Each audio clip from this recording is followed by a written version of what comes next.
আসসালামু আলাইকুম রহমাতুল্লাহি ওবারকাতু।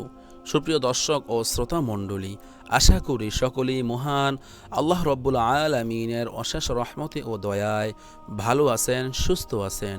সুপ্রিয় দর্শক, আজ দুশ্মন থেকে বাঁচার একটি শক্তিশালী আমল আলোচনা করব। যদি কারো শত্রু খারাপ হয় এবং অনেক ক্ষতি করার চেষ্টা করে, এমনকি ক্ষতি করার কোনো সুযোগ সে হাতছাড়া করে না, এরকম দুশ্মনের দুশ্মনী থেকে বাঁচে থাকার জন্য আজ এমন একটি সূরার আমল আলোচনা করব। এই সূরাটি পড়লে ইনশাআল্লাহ আপনি সবসময় নিরাপদে থাকবেন, শত্রুর সকল কৌশল ব্যর্থ হয়ে যাবে। যদি কেউ চায় সে দুশ্মনের দুশ্মনী থেকে সকল অবস্থায় সবসময় সে নিরাপদে থাকবে, হেফাজতে থাকবে, তাহলে সে এই ওয়াজিফাটি করবে। ইনশাআল্লাহ দুশ্মন আপনার কোনো ক্ষতি করতে পারবে না। প্রিয় দর্শক শ্রোতাবৃন্দ, শত্রু বিভিন্ন প্রকার হয়, যেমন জায়গা জমিনের ব্যাপারে হতে পারে, দোকান পাটের ব্যাপারে হতে পারে, ফ্যাক্টরি কিংবা যে কোনো ব্যাপারেই, অর্থাৎ যে কোনো কারণেই শত্রু হতে পারে।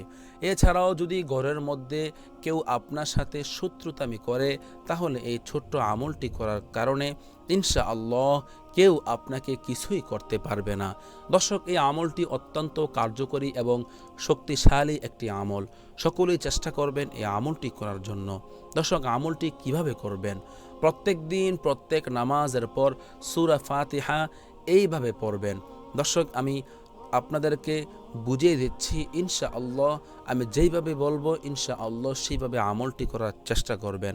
দর্শক, ফজরের নামাজের পরে সূরা ফাতিহা 21 বার পড়বেন এবং সূরাতুল ফাতিহা পড়ার আগে এবং পড়ার পরে ৩ বার করে দুরূদ ইব্রাহিম পড়ে নেবেন। জোহরের নামাজের পরে 11 বার সূরা ফাতিহা পড়বেন। আসরের নামাজের পরে সূরা ফাতিহা 7 বার পড়বেন। মাগরিবের নামাজের পরে 3 বার সূরা ফাতিহা পড়বেন এবং সর্বশেষ এশার নামাজের পরে একবার সূরাতুল ফাতিহা পড়বেন। প্রত্যেক নামাজের পরে সূরা ফাতিহা পড়ে আল্লাহর নিকট দোয়া করবেন যেন আল্লাহ পাক রব্বুল আলামিন আপনাকে দুশ্মনের খারাপি থেকে নিরাপদে রাখে।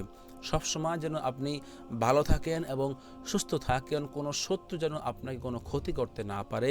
এই জন্য প্রত্যেক নামাজের পরে সূরা ফাতিহা পড়ে আল্লাহর নিকট দোয়া করবেন। ইনশাআল্লাহ সূরা ফাতিহা পড়ে দোয়া করলে আল্লাহ তাআলা দোয়া কবুল করে নেন।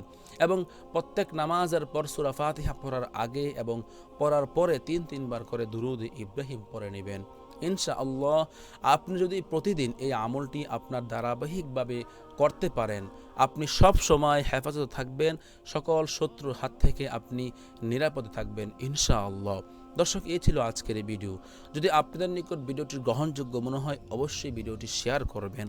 আর যারা এইরকম আরও গুরুত্বপূর্ণ আমলের ভিডিও পেতে চান অবশ্যই চ্যানেলটি সাবস্ক্রাইব করে আমাদের সঙ্গে থাকুন। সকলেই ভালো থাকুন। আসসালামু আলাইকুম ওয়া রাহমাতুল্লাহ।